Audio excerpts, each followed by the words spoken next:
Hey everyone, welcome to another episode of Tools for Personal Evolution. I am your host, the Caveman. In today's episode, I want to talk a bit about love and how to experience more love in your life, how to give more love, how to feel more love. And I want to give you guys some practical tools, but also, some insights into different ways of thinking about love and different ways you can project love from yourself onto others in order to create a more loving and harmonious life. And so let's jump into that. So I guess one of the most helpful things that I was told when I was younger, that took me a long time to actually understand, was something by a mentor called Leo Gura. And he said something that I didn't quite agree with at the time, but I started to understand the older that I got, was that you can only love yourself. And so when I first heard this, I was like, okay, that's actually a little egotistical, and how can people only love themselves and X, Y, Z? But the more I thought about this and the more experiences I had in life and, through meditation, through plant medicine, and I guess just experience itself, I started to realize that this is actually true. And so what I mean by that is that you tend to not love something if you can't see yourself in that thing. And so if you think there's a difference between you and someone else and the way that they do things, you and the environment, there's a disconnect, right? Like you're two ends of the pole, right? But what we don't realize is that opposites are actually the same thing. And so if you look at hot and cold, they're both temperatures. If you look at tall and short, they're both heights. So there's something really interesting with opposites there as well. So when it comes to yourself, you and other is the same, right? We know this, and Alan Watts talks a lot about this in his podcast as well. But let's just take on the belief system that you can only love yourself. And so if you can only love yourself, but you want to love the world more, then a really useful tool for that is to actually see yourself in everything else. And you can project out parts of you and see those characteristics in other things. And so let's look at something like a tree. A tree, right? It looks like your lungs, like it looks like alveoli and like the bronchitis or whatever it is. And what's a job, or what's the tree do? It actually converts carbon dioxide into oxygen. And what do your lungs do? It converts oxygen into carbon dioxide. And so you can see the relationship between your lungs, which is an air element, and trees, which is also like taking in the air, right? So there's something very unique and special about that. And so if I can see myself in the tree, it allows me to love nature more. But let's look at like another example in terms look at water, right? So it doesn't mean you necessarily just like love water. It's like you can add characteristics to the water. So it's like water has a certain way of dealing with life. It flows. It's easy. It let go. It has like this essence of letting go. It just like it's formless, right? It becomes anything. Like it becomes a container, or for whatever is in it. And so you can do the same thing. The way you treat the world, the way you act around the world, like you could have a water-like essence to you. And so you can start to see parts of your character in nature. And so you start to learn from nature in this way, and you can attribute that to yourself depending on what time and what lesson and what experience you're having. You can embody a certain element or a certain characteristic of something outside of you. So that's one way we could do that with things that are external in terms of like material, like not really material, natural things.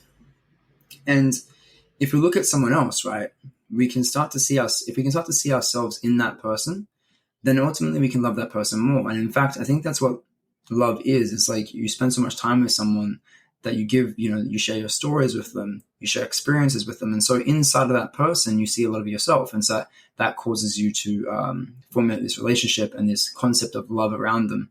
And all you're really doing is projecting more of yourself into them. But if you can also see and understand the negative parts of someone else, like, the difference between people, but understand that that's actually a part of you, but it's just the polar opposite, the other end of what you believe, the other end of what you experience and what you think.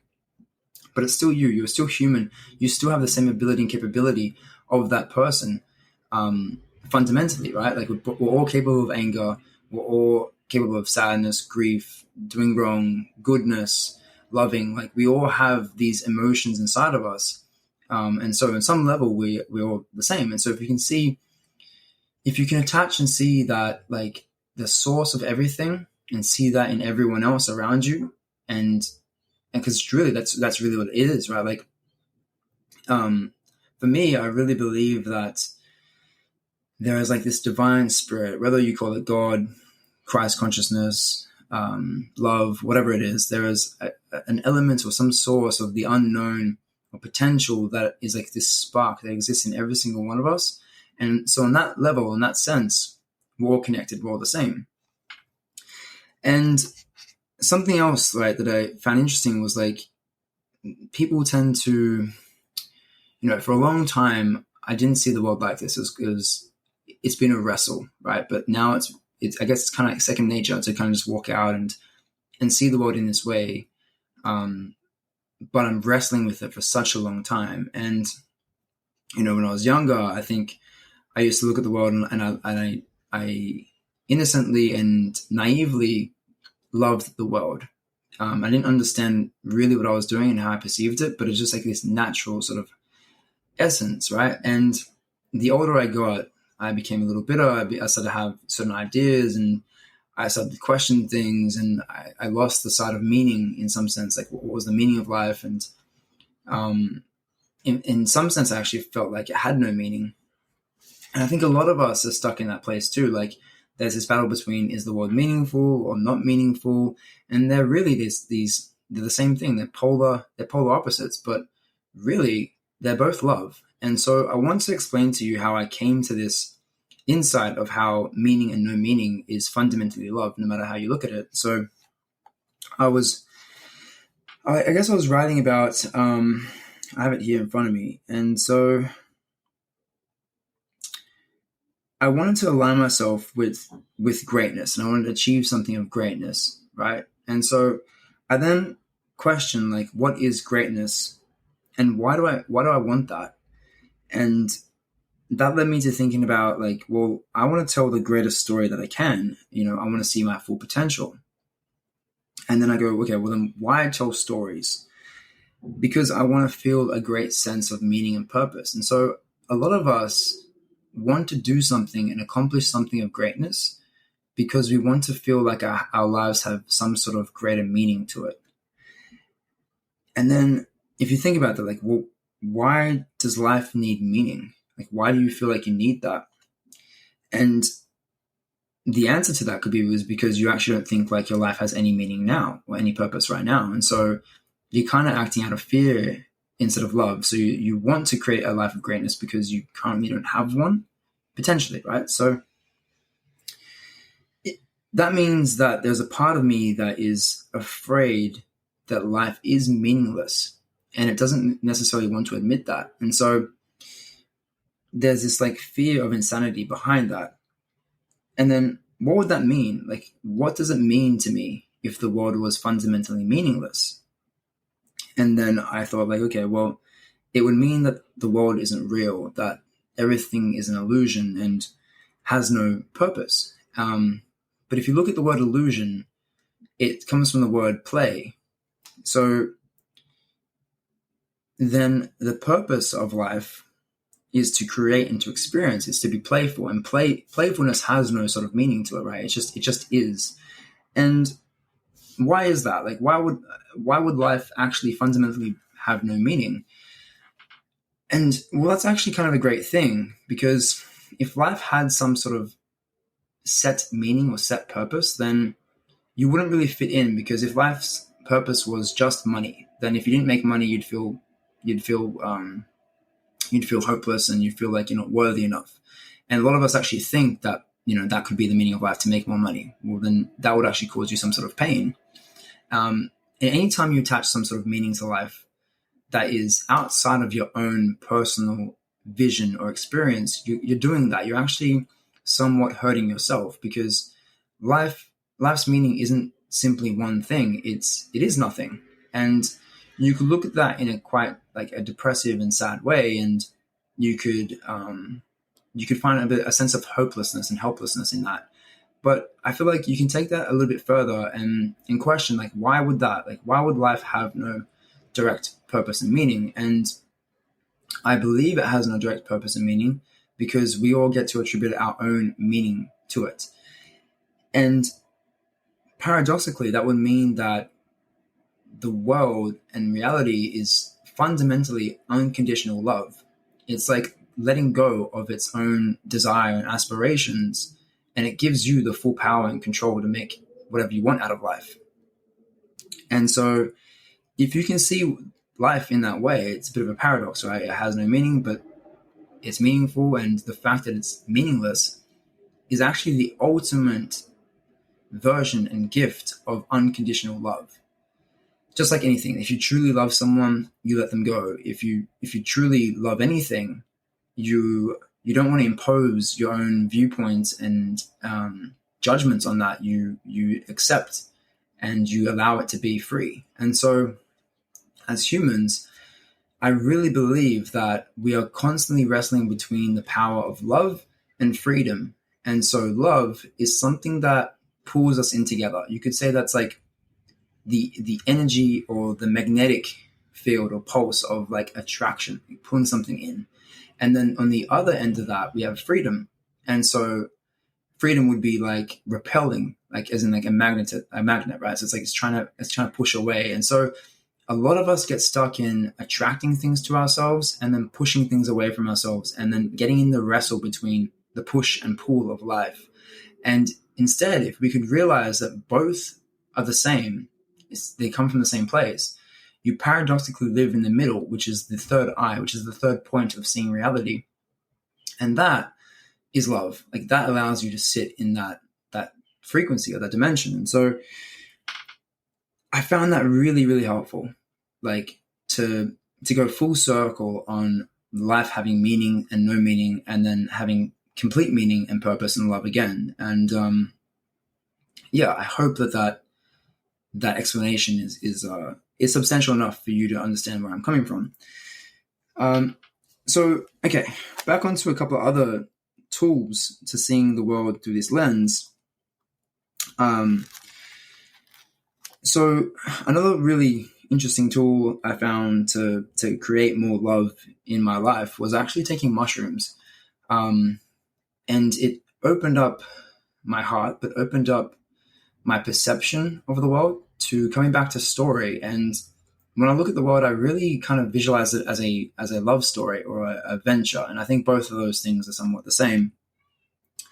And it's quite evident when you take mushrooms that there is a narrative at play. Like the day feels episodic. Like it's like it feels like an episode. You're with your friends and everyone's on the same wavelength, and you're all present in that moment together. And you see how things are connected. And so we could say that love is the connection and the attraction of things. And so mushrooms, I feel like they allow you to do that. And so if you're looking for a way to actually experience more love and to just, I guess, maybe you're someone who has lost the sense of love. Like you actually don't feel it coming from your heart. And when you make decisions and you act. And so like there's this like ignorance there, or like this lack of knowing, and because you've lost the feeling or the sense of it. And so I truly believe, like, if you're looking to tap into that in a very subtle way, like, I'm not saying to go take like 5 or 6 grams and have this crazy ass hero journey. I'm also not saying to do 2 or 3. I'm saying you could start small, start with 1, start with half. Sorry, guys. It's like set an intention behind it. Like, setting and stage matters a lot. And that's super true when you're doing mushrooms, because it becomes very story-like. And so where you are, who you're with, the characters, the setting, the stage, all those things become very apparent to you. Like you really sense the energy behind things. But ignore the point of going onto a trip, but have the intention of trying to understand love and to touch back into the feeling of love and the sense of that, and to tap into like your heart consciousnness.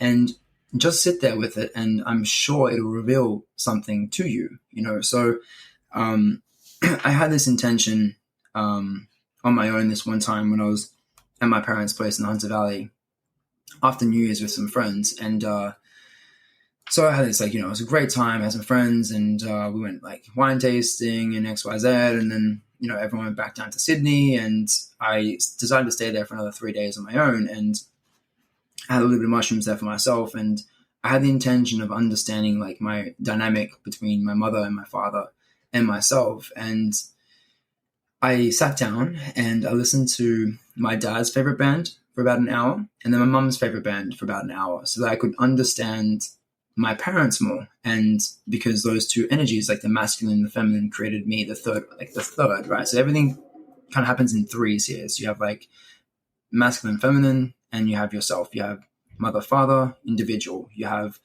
right, left, and the middle way. So everything's about coming back to the center and coming back to that third point, which is the third eye. So you look at a triangle, right?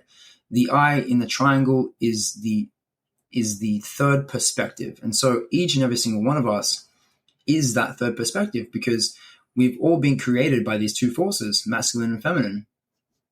And I mean that biologically, but also I'm more talking about the energy between those things.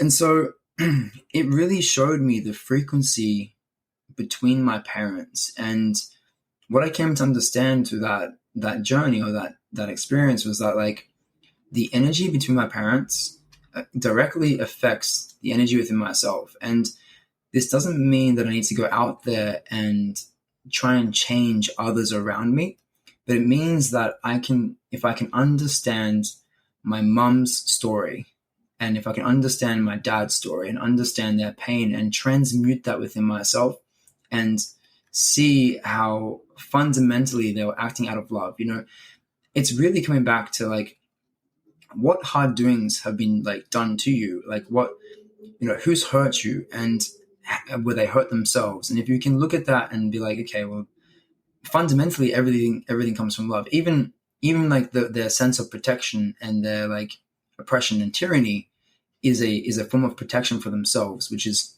trying to protect something they love within them, and maybe they were hurt back in the day as well. And so if we can understand that everything fundamentally comes from that place, it allows us to forgive and heal others. But at the same time, coming back to my point before, is if you see yourself in others, every time you forgive someone else for doing something bad to you, you ultimately forgive a part of yourself within yourself that is capable of doing that exact same thing. And so that brings you closer and closer to love, and closer to love consciousness, and closer to a higher vibration, where you then start to attract more good things in your life. And that's ultimately how things work. Everyone knows about law of attraction, but it's like, well, how do you actually cause that? How do you actually bring in things into your life that you love? And that's only by actually tapping into that frequency. And so it's one thing to think these things. Like, the point of this podcast is not to help you think these things, because anyone can sit there and think, okay, I want to experience love, and I'm going to have love consciousness. The point of this is to actually help you know how to do this. Like, and so one, is journaling. It's like tapping into times that you've been hurt and trying to work out, okay, how can I transmute this experience and see it from the point of view of love? Like, that is a practical thing you can do. Taking mushrooms is a practical thing you can do to experience love. Sitting down and observing something and seeing how that thing relates to you in some way. Maybe it's a song. It's about that, that shares a same story that you share in your mind, and that same experience. So a certain song brings on a certain love story from your past, So all these things outside of us can relate to ourselves. And if we can just sit down and work and play with that and start to see ourselves in those things, I really think that'll do wonders. And so, ultimately, I would call that the alchemy of love. And what I mean by that is, like, alchemy is like the alchemical process, so changing the chemicals. So you could say, let's say, okay, great, like this is all woo-woo stuff. But no, I actually mean this is a chemical process. Like, by you changing these thoughts and ideas, you are eliciting, which means you're bringing out different chemicals and emotions when you reflect on your past experiences that then change the chemical structure within yourself. Like, you changing the hormones that you are releasing. And so, you could say it's woo-woo, but you could also say there's actual science to this. Like, you're actually changing, like, sorry, you actually, okay, sorry, my computer was dying there. You're actually changing the way you perceive the story of your life. And so when you reflect back on your parents, when you reflect back on friends that have done wrong and you've forgiven that, every time you look back at that, you have now changed the way you perceive that. You have now changed the emotion that you experience when reliving that moment. And so internally, you've actually changed the chemicals that you release. And so this isn't just woo-woo like knowledge. This is now like combining science with ancient wisdom. It's combining science with ideas and spirituality. Like that is the point of all this. And like, if I can, and we can understand how these two things are directly correlated and relate to one another, that again is perceiving this from the third perspective. Like you have science, you have story, you have science, you have myth. And our goal is to try and bring these two things together, which is to join, which is religion. Religion means to bring together. Yoga means to join, to bring together. The third eye is to bring together the one dimension, the second dimension, and the third. So dimension just means a measurement of the same thing. So if you can bring the first dimension, which could be the mother or the father, and then the second dimension, which is the mother or the father, and the third dimension, which is yourself, and you can see how these two things relate, and you find the middle way between those two things, you have now created a love coherence between two polar opposites, and now you are holding within yourself a paradox. And by holding a paradox within you, you can now alchemize and find peace and joy and love between two things that from the outside seem like opposites, but internally have some sort of commonality, which everything does. Everything is connected together. Another way I feel like that we could like kind of enhance our sense of love is simply by spending more time alone with ourselves. It's quite hard to, I guess, get sort of like insights and these sort of like thoughts when you're around people, because you need time to kind of sit in the cave and just download information and understand your emotions, because when you're around other people, like their emotions affect you and their energy affects you, and it's hard to think about yourself in those situations and hard to be yourself in those situations completely. And so by simply just sitting down and journaling how you feel and like understanding the narrative and the story you're telling yourself and what are your thoughts like and what's reoccurring, and just spending time alone, I feel like you can really tap into, I guess, love consciousness. And so something super interesting that I found out as well was like, you know how like you keep repeating a song, like you hear a song and you just keep singing it over and over and over again in your head. Well, the reason that you do that is because you haven't completed the song. So you keep getting to a certain part of the song and then you forget the rest of it. And so you just keep attempting to like replay that song in your head until you kind of complete it. And so then what you got to do, you get so frustrated. You're like, I got to go listen to this song. So you go listen to the song, you complete the song, which means you complete the thought process of that thing, and then it passes away. And so the same thing happens with our emotions and our thoughts.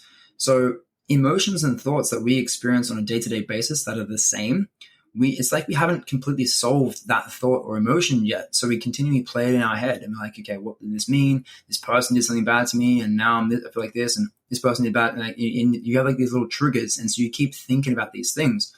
And so what you have to do to let it go and to experience that thing is to actually sit down, write it all out, write out the entire experience. Who cares if you understand it yet or not? Just write it all out. What happens?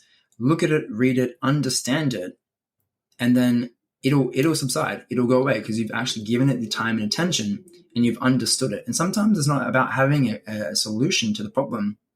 And all of us probably experience this in relationships, right? Like sometimes our partner doesn't want a solution. Sometimes they just want to be heard. So sometimes our thoughts and emotions, they don't want a solution. They just want a place to be heard. And so by spending time by yourself and giving yourself that time, you can complete the thought process of these things that have been nagging inside of you for a long time. And so super important to spend some time on your own. And the final thing, I guess, I want to talk about, like the final tool that I've been really focusing on lately is I've been going back and trying to work out like what decisions for me came out of love and what decisions for me came out of fear, and if I'm still carrying on that decision. And so an example of this is actually my decision to be a coach, and my business, which I've been doing for like 9 years, let's say. But there was a moment after high school where I had to pick a degree, right? And I ended up picking sports science. What I really wanted to do, though, like what I guess my heart's desire was to go study philosophy or psychology. But in my younger years, in my teens, like I was quite good at sport. And so I got a lot of social affirmation from sport. And so I kind of couldn't let that go. I kind of was like, well, this makes sense. It just felt like that was the right thing for me to do at the time. But I kind of knew that it wasn't what my heart wanted to do. And so it was kind of out of fear, because I don't know if you agree with this, but it was something that my mind tricked me into thinking was like, I thought that like, by me studying psychology or philosophy, one, there was no real career path with that. But two, the people that study that have some sort of like psychological problem, or they don't know themselves, or they have some sort of issue that they haven't dealt with and they want to go try and figure it out. And potentially that could even be true. Who knows? But the fear around having that stigma around my character, around myself, prevented me from actually studying those things. And so I decided to move into sports science, which led me down into PT, which led me into movement coaching and all these things. But on the side of that, I was always studying like philosophy and psychology. All my electives were psychology units. I went to Sydney University and studied a lot of like Jung, interpretation of dreams, and a bunch of other stuff to do with psych. But I guess the benefit of that was I got to actually, mirror the two together. I got to see how psychology and philosophy and the body and mind kind of connected, because I was studying sports science and biology, but also I was studying writing, and I was studying like the hero's journey and philosophy. And I was like, actually, these two things are kind of the same in some ways. So I guess I wouldn't be given that insight if I had just gone to psychology. But my point is that for a long time, even though I was happy doing PT and happy doing my business, the very, very root decision from that came out of fear. And that doesn't mean that I can't continue doing that decision.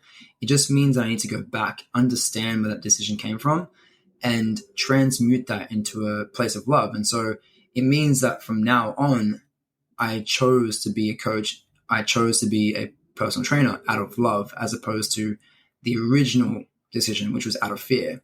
And so that will then change my experience in that field. And potentially a lot of us are in this situation where we're in jobs that we did out of fear because we want job security, we want money, we don't know what's going to happen if we left that job and pursued our passions and X, Y, Z. And so if you're in a place where you can't leave your job and you decide to do out of fear, well, then my recommendation would be like, well, how could you perceive that choice that you made back then? How can you make another choice right now, but make that choice out of love right now? So maybe that job provides you with security to help your family. Maybe that job provides you with enough money to do things you love. And so now when you make the choice to stay, you simply do it out of love. Or if you decide to leave, you decide to leave out of love because you have a greater passion, or you have a greater vision for yourself that's not to do with that career path. And so ultimately, it's what we're trying to do here is actually rewire our brain and rewire the choices that we made, so that fundamentally all our choices come from this place of love. And so I guess this is kind of like a next step to what I was talking about. Like once you actually get a sense of love and you can recognize the decisions that come from love or fear within you. And sometimes it's a bit more gray than that, but let's just try and keep this thing simple for now. Then go back to the other tools, go back to like plant medicine, go back to perceiving yourself in other things with love, and go back to like, I guess, the first few steps. And then later on, come back to this final step where you now that you understand, and now you're making choices out of love, you can now rewire past choices and also make them out of love, so that you are coherent all the way through. And so you are changing the alchemy of yourself. And so all the way through, you're pure love. And I really believe that is like one sort of step towards enlightenment. It's one sort of like progression towards feeling and emitting love on a day-to-day basis. So I guess we'll wrap this up pretty quick, but I'll give you an example of what happened today, because this conversation and this podcast got sparked by somewhere. And so I'm going to tell you today's story in hopes that it kind of enlightens and I can just share more of myself in this too. So this morning I went to my favorite cafe called Orchard Street in Manly. And I've been going there for about a year now, and I've been drinking cacao. So I've stopped drinking caffeine, and I was like, I need an alternative to this, because I still love, I guess, the feeling of feeling vibrant and charged and everything like that, and being on and being switched on and X, Y, Z. And so, I found this alternative, which is cacao, which is pretty much just like pure chocolate melted down. And they add some chili flakes to it and some other stuff. And anyways, the first time I tasted this thing, it tastes like absolute shit. Like I spat it out. It was super bitter, and I've been used to having really sweet things. And then like a week later, I just really craved this drink again. And so ever since then, it's been like 1 year I've been having this thing. And funny enough, the purpose of cacao is actually to open up your heart and to open up like your connection to, I think, grandmother or mother cacao, either one of those things. Anyway, so I went there again today, and something that I've been wrestling with is like there's a certain theme or pattern in relationships that I have, and I'll run you through 3 of these relationships or 4 of these relationships that I wrote about this morning. And so one of them is my ex-girlfriend, and that relationship is like super beautiful to me, but it was someone that just kind of like up and left my life without any real closure. And there was another friend that I've had since the age of 13, and we were really close. We had some really good, like some good times, but we went through an experience where we now no longer talk. But again, like I guess they're not really open to resolving things. Their natural pattern is to avoid conversation or avoid conflict. And I had a third friend who did the same thing, who I felt like didn't treat me right, and he didn't treat me right, and I didn't treat him right at one point. But when I didn't treat him right, I kind of opened it up and I apologized for that, and willing to confront the chaos, I'd say. And so the theme between those 3 relationships was that what hurts was that they weren't willing to confront the conflict. And so in some sense, I felt like I was not valuable enough. I guess that's the deeper problem here. It's like the friendship was not valuable enough for them to fight for. And that could be the source of pain, right? And finally, the 4th person here, or people, is my parents. And so I'm like, okay, how does this relate back to my parents? And so my parents, I guess, I love them both. Growing up with them was quite difficult to watch, because their love for one another wasn't exactly, it's not exactly love, right? It kind of feels like they're just there as a couple, and the love is dead. And so that affected me growing up, and the pain was that like they knew that they had affected me, but they never actually confronted that conversation. Nor to this day I've actually had that conversation. They've inquired about it a few times and we've spoken about it, but it hasn't really ever, I haven't really ever fully expressed that. And I wondered if well, am I unwilling to also open up that conversation? I have actually opened up that conversation. And so in these situations, I feel like I know that I have the willingness to confront these conversations and find out like what's happening. But then now I'm at a point where do I have to open up these things? Because what's the point opening them up if they're not willing to do the same? And so I sat down and I wrote about these, and ultimately what I did was, with every single one of these people, was I reflected on the parts of them that I loved, because I do love every single one of these people and they hold a very dear place in my heart. And so from that place of love, I was able to forgive and to understand the choices they made. However, I also know that I don't need to open up those doors again. That would put myself in more pain. So it's okay to experience the pain, experience the love, and transmute that, but I don't need to go through that again. And so I don't feel like, well, I'm hoping that it's not necessary to actually open up those doors, because they're kind of pointless in some sense. And they've also made that clear that it's kind of pointless to have this friendship or relationship. However, that kind of affects me still, and I want to change that. And so I wrote about all these 4 relationships and how they relate to one another. And I guess the point of it was to heal myself from this theme, or from this recurring theme. And so once I did that, I felt like a great sense of love, because I was able to sit there in love and just accept what has happened, and also accept that these relationships have passed, and that's okay. In terms of my parents, obviously we still have that, but accept the fact that they haven't spoken to me about that, and the fact that maybe that they're afraid and they're fearful and they're not as aware or conscious of these things. And so the conflict between the two of them has actually allowed me, and the pain that I feel has actually allowed me to bring this into consciousness. And so another really interesting point is that pain actually makes you more aware of things. Like the reason that you feel pain, you draw attention to it. Like, if you got a cut in your hand, your attention goes to that hand. If you someone hurts you and throws a rock at your head, you turn around and you see where the rock came from, because it made you aware of something, right? So there is a distinct relationship between pain and consciousness. And that's why I think that, like, the Buddhist belief is like life is fundamentally suffering, because without suffering, you don't have consciousness, you don't have awareness.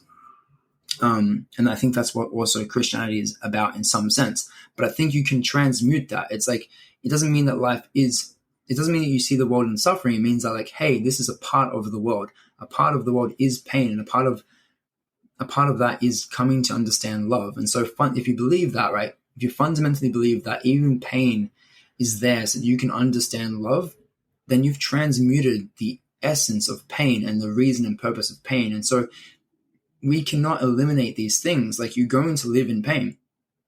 So the question is, how are you going to deal with that? How are you now going to perceive that? And if you can perceive pain as a tool, as a way to make you aware and conscious of love itself, then how powerful is that, right? So I walked away from that feeling like a great sense of love. And I then did my grocery shopping, and I bumped into this lovely young lady who just, like, gave me so much time and had this curiosity to actually understand, I guess, my philosophy and what I'm about and my story and everything. And, like, there's all these, like, correlations between things. And so it allowed for me to actually bring someone else who is now aligned to my frequency and my vibration, or where I'm coming from. And so the point of this, like, I'm not going to go into too much detail about that, but the point I'm trying to make here is that, like, you might think there's no purpose to going back and trying to heal these past relationships because they're done. But I would definitely recommend that you spend some time journaling and reflecting on past experiences and past relationships that you had, and just try and forgive those things and truly move on and try and see them out of love. It doesn't mean you need to bring these people back into your life. It doesn't mean that you need to open up those doors again. It just means that if you can sit there and change how you perceive that, can you see the benefit of that relationship? Can you see how that negative thing has brought you to where you are, or how that, maybe not to where you are, but maybe, like, just a lesson that you learned that you now no longer repeat, right? Something maybe you got done by, like, some marketing guy who ripped you off. But through that experience, like, that's happened so many times to me, but, like, through that experience, I'm now more aware, and I can detect, like, a better person to do business with. And so I'm not going to go do business with that person ever again. But through that experience, I can see that I can make better choices now. And so I can come to terms with that and love that experience, or I can reflect and look at that experience and still hate it. And so there's a very close relationship between hate and love. And that's literally true in terms of, like, where that exists in your brain, where those two emotions exist. They're the two sides of the same coin, sort of thing. And so hate is super close to love, and hate is a very fire energy, right? And so is love. Like, they're both, like, passion. And so, yes, hate can be a really good tool as well to kind of get you moving forward and to motivate you. But if you can turn that hate into love and see how it's not that hard to do. Like, it's super close. It's right there. Like, you're so close to it at that point. And then love is a stronger fuel. That same motivation, that same drive you get from hate, you can get from love. And so if you sit down and spend time doing that for yourself, like, I really truly believe that you will start to bring in and draw in and attract, because love is an attraction thing, right? As in terms of magnetic, it will pull in a reality of love to you. And so your personality creates your personal reality. It's something by Dr. Joe Dispenza. He talks a lot about brain and heart coherence. And so what I'm trying to get at here is like how to do that. Like, and I'm hoping that these tools can really help you. And so if you have any questions about this stuff, you want to like speak more about it, you want to send a DM, you want me to maybe, I don't know, send some diagrams or just maybe elaborate more on these concepts and ideas, then comment, share, like, send me a DM, and I will do my best to, I guess, unravel and explain these a little bit further. I know I can tend to ramble on a little bit and maybe go a little off track. So my goal is to get better at this and to share the experiences and wisdom that I've attained in my life, and to share the growth that I'm experiencing. So yeah, thanks for listening. I hope to see you guys next week. Looking forward to it. Love you all. Take care. Thanks.